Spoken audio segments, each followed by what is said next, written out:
Hola, ¿qué tal? ¿Cómo están todos y todas? Me da gusto saludarles. Estamos aquí nuevamente con un video de análisis sobre el cambio climático.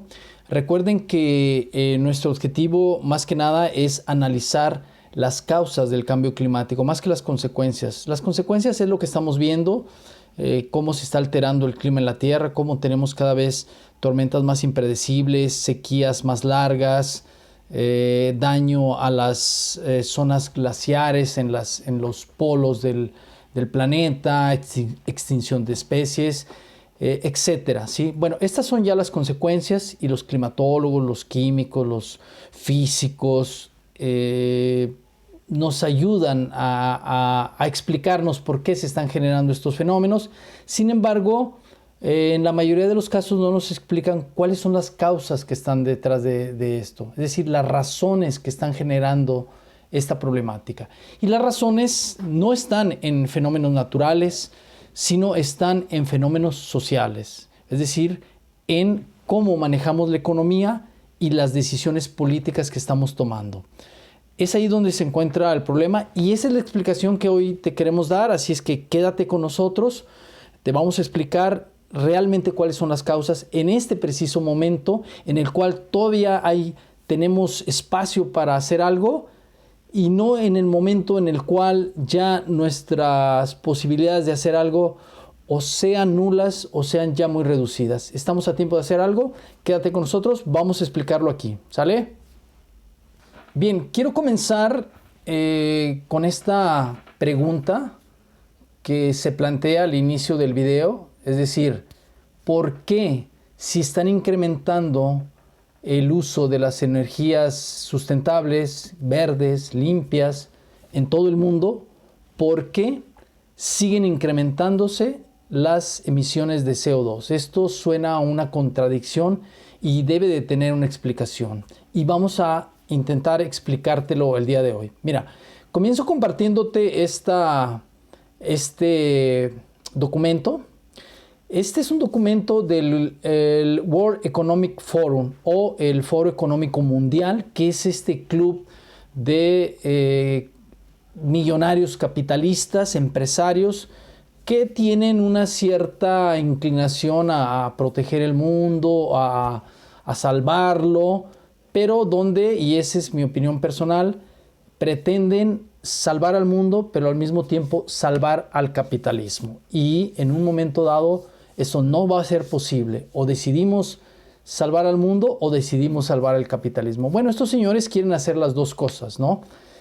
Y nos presentan este documento que dice el futuro de la energía. Estos 5 gráficos muestran cómo ha incrementado la generación de energía renovable. Y esto, bueno, a partir de estas gráficas que yo te invito que las revises más a fondo, sí efectivamente se ve un incremento en el uso de las energías limpias. A ver, brevemente te las presento. Aquí tenemos el uso de energía eólica o de viento, que generalmente está asociado con los aerogeneradores, principalmente en los países del norte, donde los vientos son más fuertes, pero que también en otros países, como aquí se ve en China, en la India, ya están teniendo un incremento importante, ¿sí?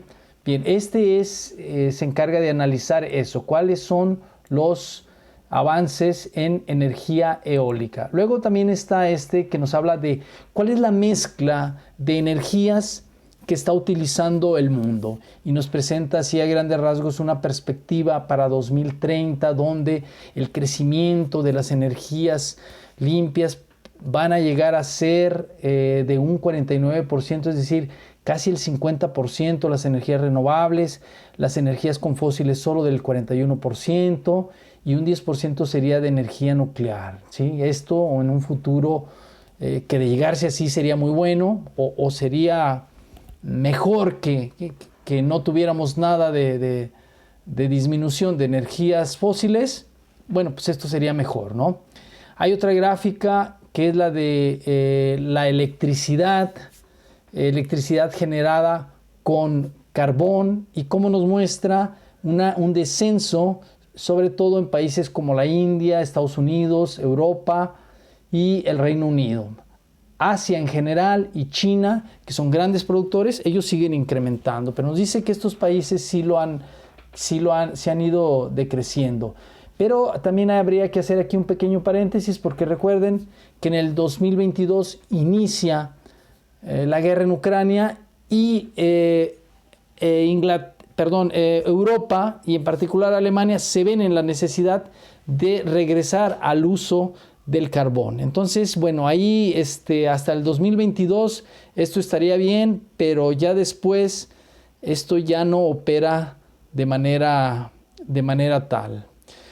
Aquí está un documento de la Asociación Internacional de Energía Hidroeléctrica, la IHA, que afirma que el 16% de toda la electricidad producida en el mundo procede de la energía hidroeléctrica, es decir, de las caídas de agua que se estrellan contra más agua, las presas, toda esta manipulación que se hace del agua y de la cual se puede extraer electricidad. China, Brasil, Estados Unidos, Canadá, India y Japón, Rusia, inclusive son los máximos exponentes, ¿no? Entonces, si nosotros vemos estas gráficas desde esta perspectiva que nos está ofreciendo y que, repito, les invito a que ustedes las revisen con más calma, pues sí, parece que está habiendo un avance en la producción de energías limpias, sin negar que también tienen su impacto en la naturaleza. Y es ahí, en este momento, donde hacemos la pregunta, pero entonces, ¿por qué, si se están incrementando el uso de las energías renovables, también sigue aumentándose el uso de las energías producidas con combustibles fósiles? Esa es la otra mala noticia, ¿sí? Que no importa que se incrementen las energías renovables, siguen aumentándose la producción y emisiones de CO2. Miren, de acuerdo, les voy a presentar aquí esta gráfica. Es una gráfica que, de acuerdo a Statista 2024, dice: durante los últimos 20 años, las emisiones globales de dióxido de carbono, CO2, han aumentado constantemente. A principios del siglo, las emisiones globales eran de aproximadamente 23.500 millones de toneladas métricas. Pero en 2019 ya habían alcanzado un récord de 37.000 millones. Ahora bien, en 2020 hubo una reducción de unos 2.000 millones de toneladas métricas. ¿Por qué? ¿Se acuerdan de la pandemia? Bueno, pues ahí está la respuesta. La única otra ocasión durante este periodo en que las emisiones se redujeron fue en 2009. Y como ustedes ya saben, y bien apunta el documento, debido a la recesión económica mundial, ¿sí? Es decir, las emisiones de CO2 han seguido creciendo sin importar que estemos usando o que estemos ya produciendo energías renovables. Y solamente cuando hemos detenido la producción o desacelerado la producción, en el caso del 2020 con la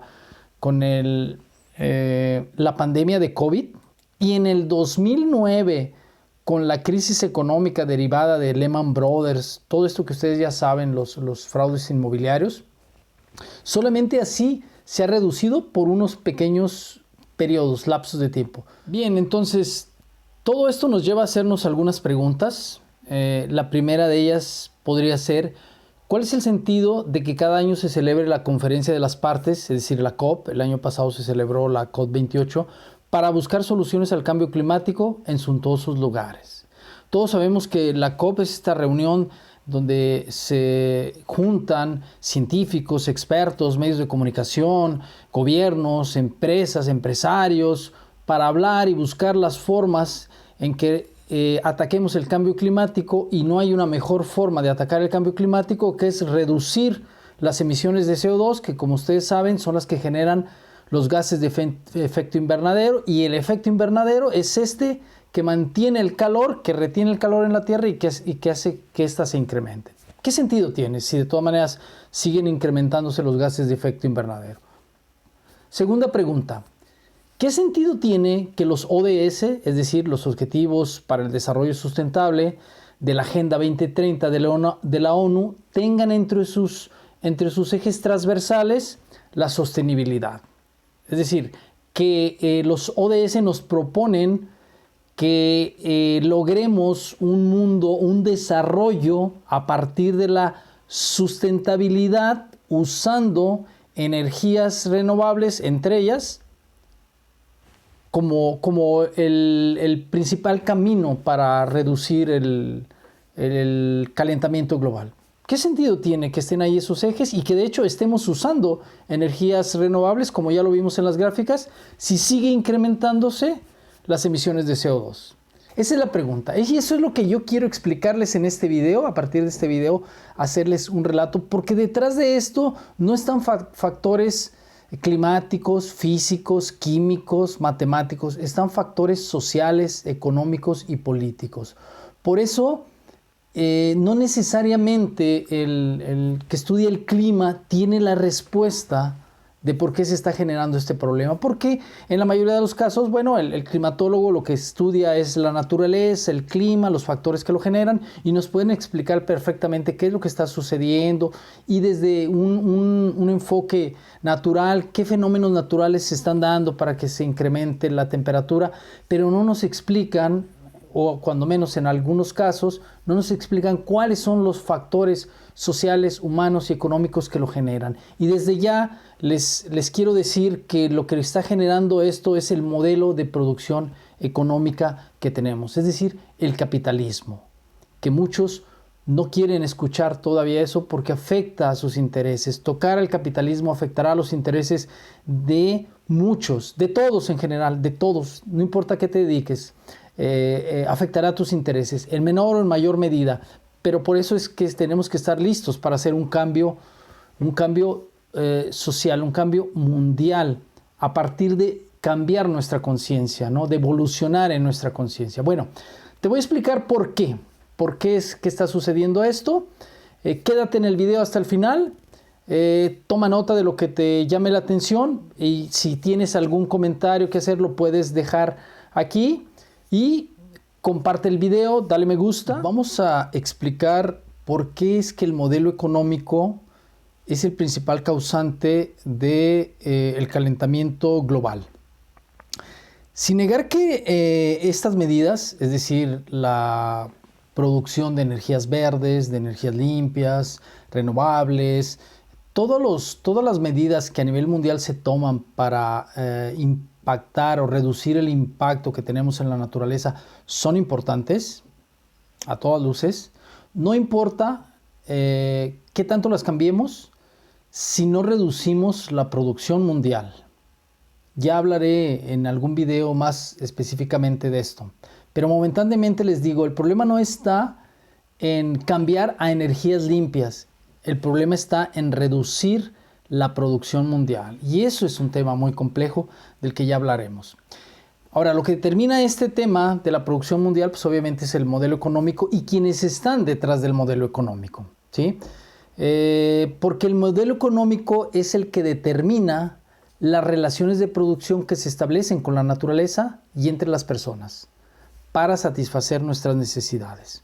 Es decir, los seres humanos necesitamos satisfacer nuestras necesidades materiales, comida, bebida, ropa, casa, transporte, diversión, etcétera, etcétera.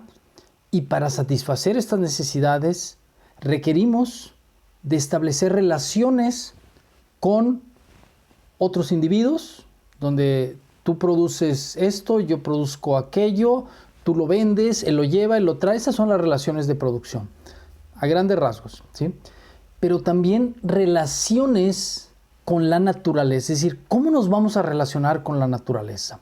Ahí es donde está el problema. El modelo económico capitalista, en ese sentido, se mueve en tres ejes y un solo objetivo. Esos tres ejes son, primero, explotación de la naturaleza. El modelo económico es un modelo que se dedica a explotar a la naturaleza, extraerle sus recursos y darle poco o nada a cambio de ello, ¿sí? Es una forma de ver y de entender y de relacionarse con la naturaleza de explotación.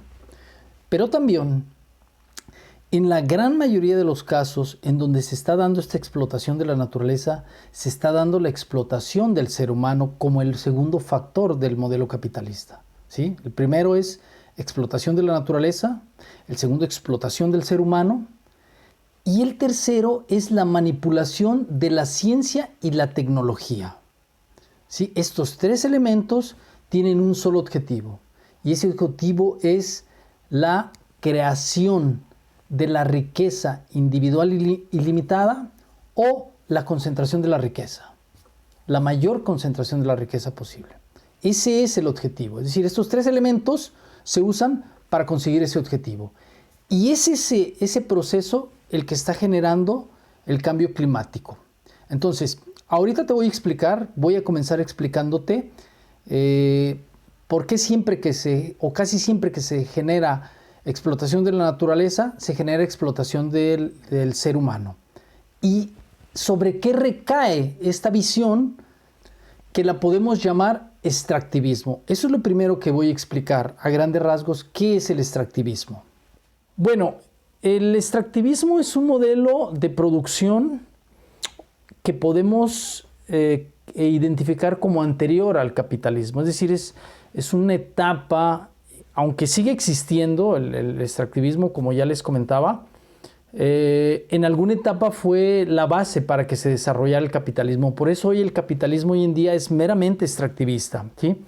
Miren, tengo una serie de puntos, los voy a ir leyendo y los vamos a ir explicando para seguir este ritmo. Primero, el extractivismo surge en los siglos XV y XVI con el agotamiento del modelo feudal. Ustedes ya saben que el feudalismo fue este modelo que se basaba en la concentración de grandes cantidades de tierra por parte de los príncipes feudales, pero que era un modelo muy ineficiente porque para generar un poco de riqueza se requerían grandes cantidades de tierras, mientras el vasallo o el siervo vivía en condiciones precarias, ¿sí? Entonces llega el momento en que el modelo ya a partir del siglo XIII, aun cuando tuvo sus innovaciones, ya no sigue creciendo.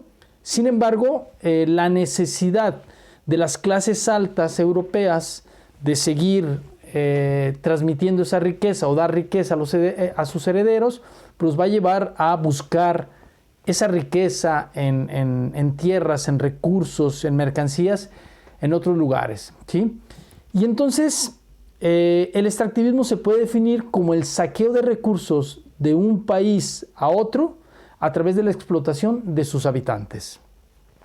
Dicho sin adornos, esto es el extractivismo, saqueo de recursos de un país a otro con una cantidad de adornos, con una cantidad de argumentos, pero al final de cuentas es un saqueo. Los principales países involucrados son Portugal, España, Holanda, Inglaterra, Francia, sobre todo en sus primeras etapas, ¿sí? Ya después se van a involucrar más países. El extractivismo no ha desaparecido, es parte fundamental del capitalismo que hoy vivimos y lo voy a ir definiendo. 3. Para ello se establecen colonias en los países satélites a través de la guerra y la conquista, ¿sí?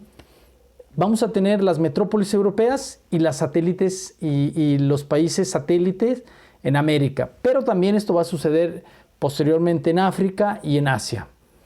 En este punto la manipulación de la tecnología juega un papel importante. Ya en ese momento los avances tecnológicos son utilizados para hacer la guerra y imponer las conquistas de estos países europeos, de las metrópolis europeas, sobre las colonias americanas.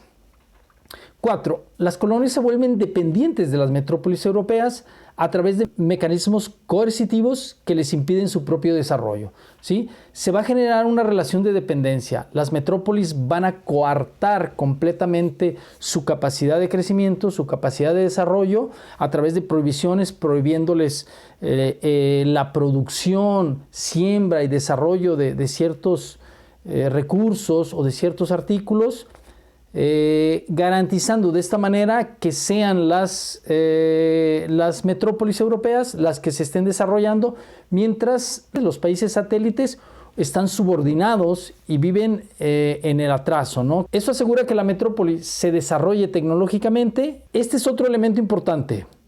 La metrópoli necesita que esos recursos que se siembran, que se extraen o que se manufacturan en los países satélites salgan al menor costo. Y para ello se simula una esclavitud y de hecho a veces se aplica la esclavitud, ¿no?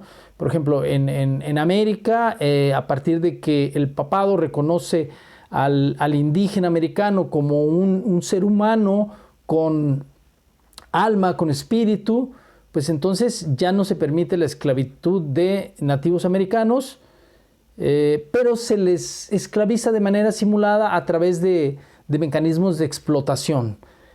Y por lo tanto se comienza la importación de esclavos africanos hacia las colonias americanas, ¿sí? Luego, los recursos extraídos a costos muy bajos garantizan un margen muy amplio de ganancia al introducirlos en las metrópolis europeas. Obviamente, este mecanismo donde pues prácticamente el costo de producción es muy bajo porque la mano de obra no percibe ningún sueldo, solamente su manutención. Bueno, esos recursos al entrar a Europa son altamente cotizados en los mercados. Después de un tiempo, al independizarse las colonias en América y con la llegada de la revolución industrial, los países desarrollados se volcarán hacia África en busca de más recursos.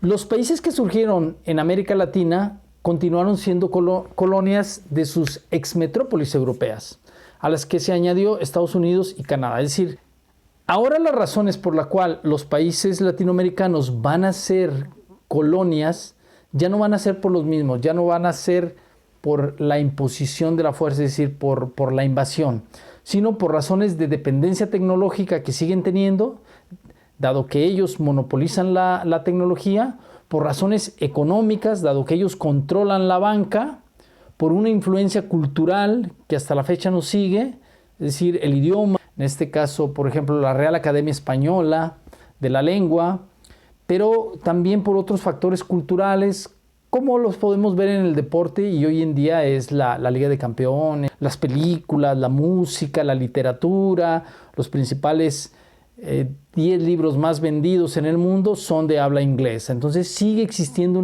una dependencia, una influencia cultural. El control político es otro factor. Cuando un país es controlado a través de otro país, influyendo en sus decisiones políticas, lo vemos hoy en el caso de Argentina con Javier Milei. Y esto es lo que permite un entreguismo más fácil de sus recursos a estas metrópolis europeas y Estados Unidos, Canadá y todo el grupo de países anglosajones. Y el último, la coerción.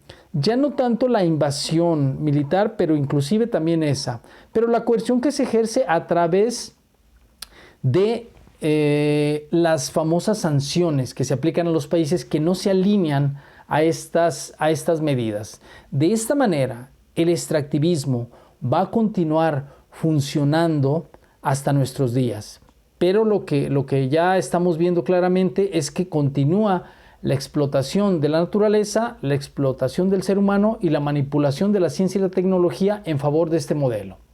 Vemos entonces cómo el tema del extractivismo es completamente actual.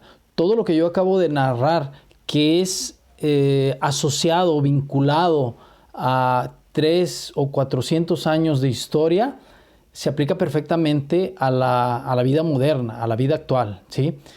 Ahora bien, alguien se puede preguntar, bueno, ¿y qué tiene que ver esto con el título del video? Es decir, o sea, ¿cómo es que se relaciona este tema con el hecho de que sigan incrementándose las energías sustentables, pero al mismo tiempo sigan creciendo las emisiones de CO2? Bueno, explico. Primero, a partir de la revolución industrial, la dinámica extractivista se va a modificar para mal. La revolución industrial implica un crecimiento en la demanda de productos en mayor cantidad y ahora nuevos productos que antes no se solicitaban. Segundo, a mediados del siglo XIX, cuando el capitalismo liberal había triunfado, va a surgir la ley de las 10 horas en Inglaterra. Esta ley que lo que hace es reduce la jornada de trabajo pero no el trabajo. Y esta va a catapultar el uso de la máquina de vapor y con ello el carbón. A ver, a finales del siglo XVIII ya había surgido la máquina de vapor, esta máquina que perfeccionó James Watt, pero no tuvo mucho uso. Durante 30, 40, 50 años no tuvo mucho uso hasta que una ley a mediados del siglo XIX en Inglaterra va a reducir la jornada de trabajo. Y esa jornada de trabajo ahora de 10 horas, que para nosotros todavía es mucho, porque hoy debe ser de 8 horas, bueno, esa jornada de trabajo va a forzar a que se le saque el máximo de productividad al trabajador. Se van a abandonar las colonias industriales en los valles, en los campos, donde había una rueda hidráulica que era la que movía las máquinas. Se van a abandonar y se va a adoptar la máquina de vapor y el carbón. Porque la máquina de vapor ahora con mayores innovaciones tiene la capacidad de ser regulada su intensidad. Y por lo tanto, aunque se trabaje en menos horas, se puede terminar trabajando más. Lo que vemos es que no es un beneficio para el trabajador, sino para el empresario, que está buscando tomar el control de la producción. Y es curioso porque las principales innovaciones de la revolución industrial, sobre todo en el sector textil, son para quitarle el control al obrero calificado. La hiladora, la tejedora son construidas con capital de empresarios ingleses para poder sacar del juego al obrero y someterlo a su control, ¿sí? Lo que estamos viendo entonces es que la tecnología no está surgiendo para beneficiar al trabajador, sino para darle un mayor control al empresario capitalista, en este caso inglés, ¿sí? Cuando se combina la máquina de vapor con el carbón, es decir, el combustible fósil, hemos creado una combinación que tiene la capacidad de alterar el clima de la Tierra. El modelo extractivista que había surgido acá entre los siglos XV y siglo XVI con exactamente la misma filosofía que tiene en el siglo XIX, pero este no tiene la capacidad de alterar el clima de la Tierra. Este sí. Y se debe no solamente a que ahora la tecnología está al servicio, la ciencia y la tecnología están al servicio de la industria capitalista, sino se debe principalmente a la ambición que tiene el empresario capitalista por producir más, porque eso es lo que lo lleva a la riqueza ilimitada, ¿sí? Al incremento de la riqueza individual ilimitada. Ya en el siglo XX, tanto el extractivismo como el capitalismo van a alcanzar su máximo desarrollo, su plenitud total, porque como habíamos dicho, el extractivismo es esta parte del capitalismo que se dedica, o es la mentalidad, la ideología que se dedica a extraer recursos sin el menor recato, es decir, sin el menor cuidado del medio ambiente y con un máximo de explotación del ser humano. Bueno, el siglo XX va a conformar estos elementos como base del modelo capitalista, que es el momento en que se va a volver más depredador todavía. Podemos ver cómo en la línea de montaje se logra finalmente desarrollar la producción en masa. Y esto es importante porque a partir de aquí se van a lograr producir cualquier cantidad de artículos, de productos, de lo que se nos pueda imaginar. Pero también se va a producir algo muy importante, el consumidor en masa. Ese es el otro elemento que le hacía falta al capitalismo industrial. No solamente producir en grandes cantidades como ya se estaba realizando, sino ahora tener un consumidor en masa. Ese es el complemento, ¿sí? Y este complemento entre la producción en masa y el consumidor en masa va a ser finalmente el resultado digo yo, de una mente malévola, ¿no? De una forma de pensar en donde lo único que importa es producir en grandes cantidades sin importar el impacto que se va a tener al medio ambiente para poder acumular cada vez más y más riqueza a través de crear un individuo enajenado, irracional. Entonces se va a lograr este otro elemento y juntos se va a crear la sociedad de consumo, una sociedad creada y desarrollada principalmente por Estados Unidos después de la Segunda Guerra Mundial y que a partir de la década de los 80s y los 90s va a entrar a todavía una etapa mucho más consumista, que es el neoliberalismo, que es la parte donde va a detonar ya completamente el modelo capitalista basado en el extractivismo. Porque en el neoliberalismo lo que antes se producía para una ciudad, para una región, para un país, ahora se va a producir para todo el mundo. Y las empresas van a medrar alrededor de todo el mundo en busca de recursos, partiendo de la base del extractivismo, al menor costo y sin importar el impacto al medio ambiente. Es aquí, en el siglo XX, en la segunda mitad, donde los primeros estudios que se realizan ya van a arrojar que el ser humano está haciendo un experimento con sus emisiones, porque está provocando o tiene ya la capacidad de provocar una alteración en el clima.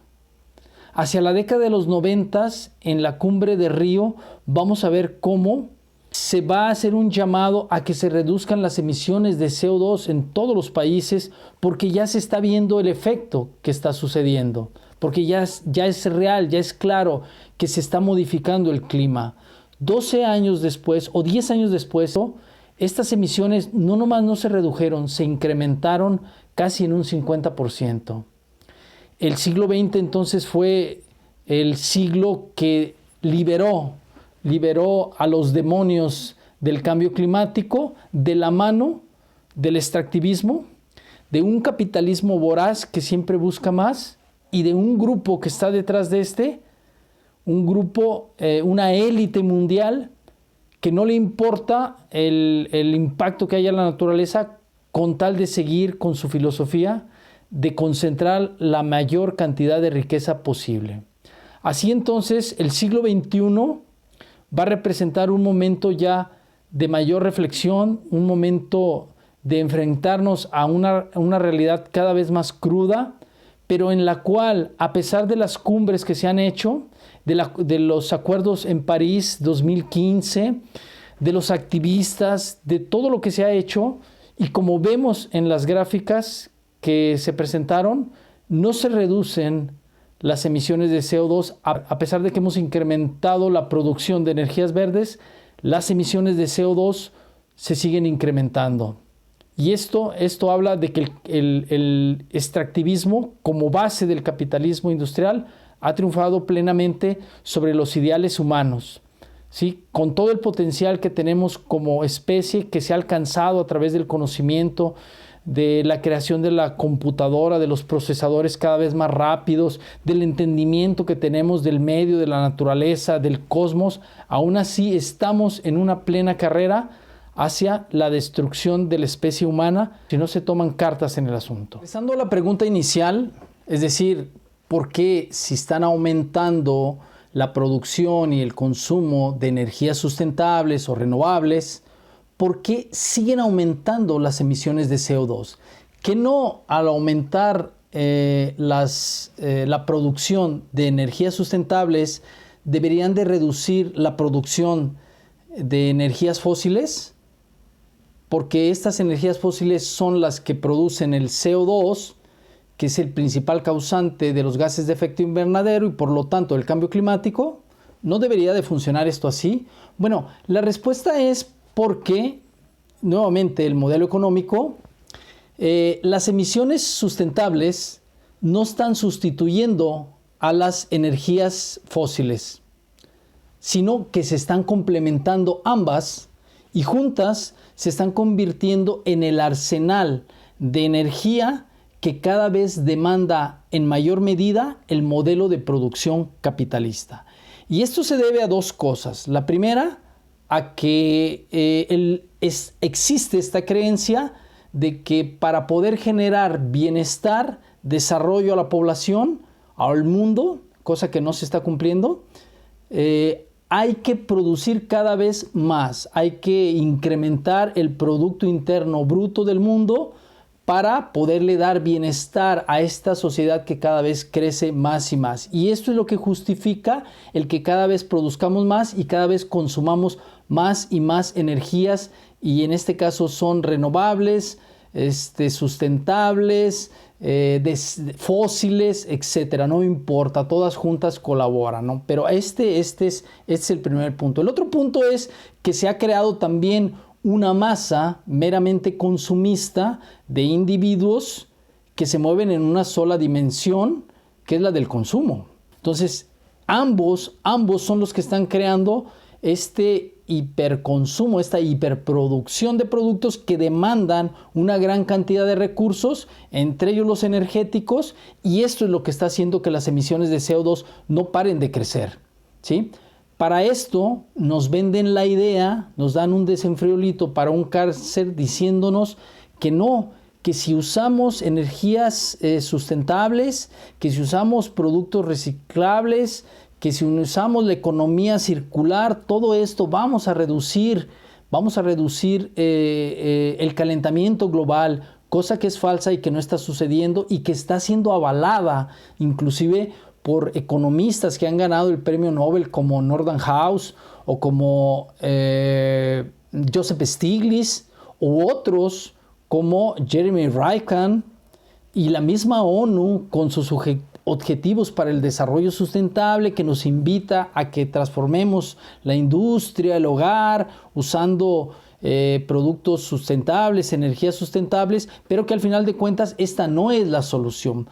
Porque la solución, explico, está en algo que no les gusta escuchar a estas élites capitalistas, es que reduzcamos la producción, ¿sí? Este es el gran problema. Pero las gráficas que revisamos, esta gráfica de estatista, nos dice que en la historia reciente solo ha habido dos momentos reales en los cuales hemos reducido las emisiones de CO2 causantes del calentamiento global.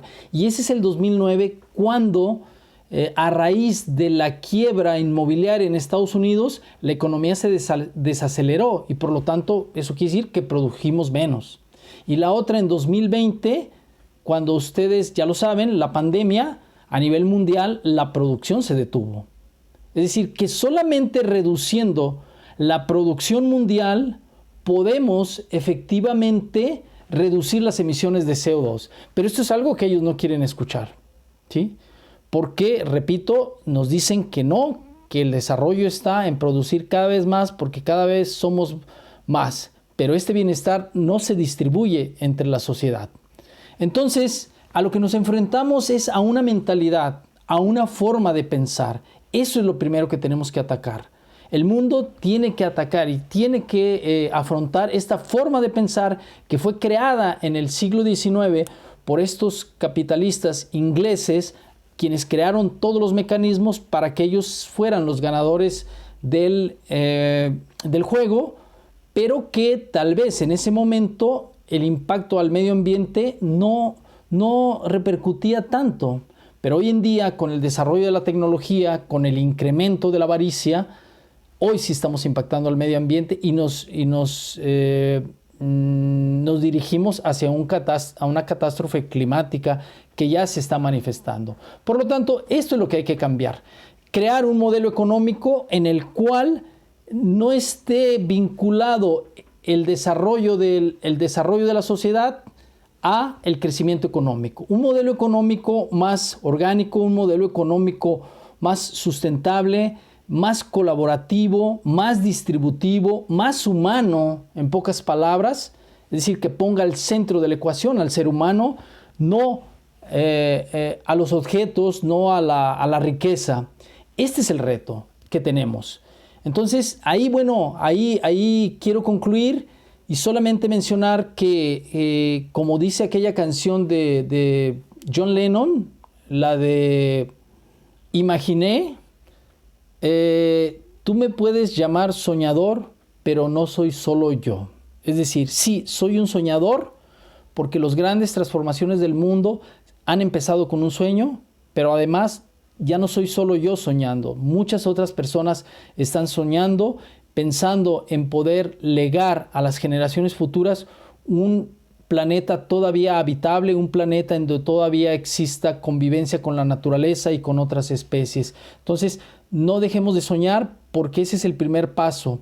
Pero poco a poco, conforme seamos más los que tengamos esta conciencia, podremos empujar para un nuevo modelo económico del cual, repito, debe estar desvinculado completamente el desarrollo de la sociedad del incremento de la producción, sino que tiene que estar vinculado a cuestiones más humanas.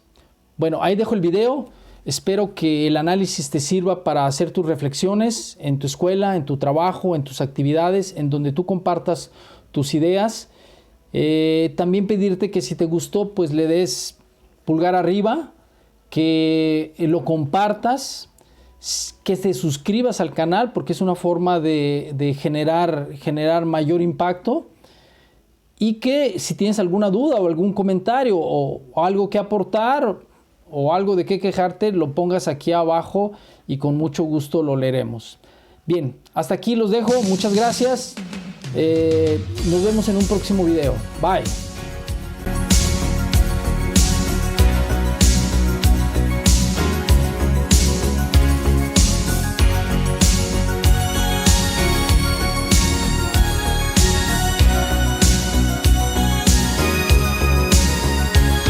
Looking in your eyes, I see a paradise. This world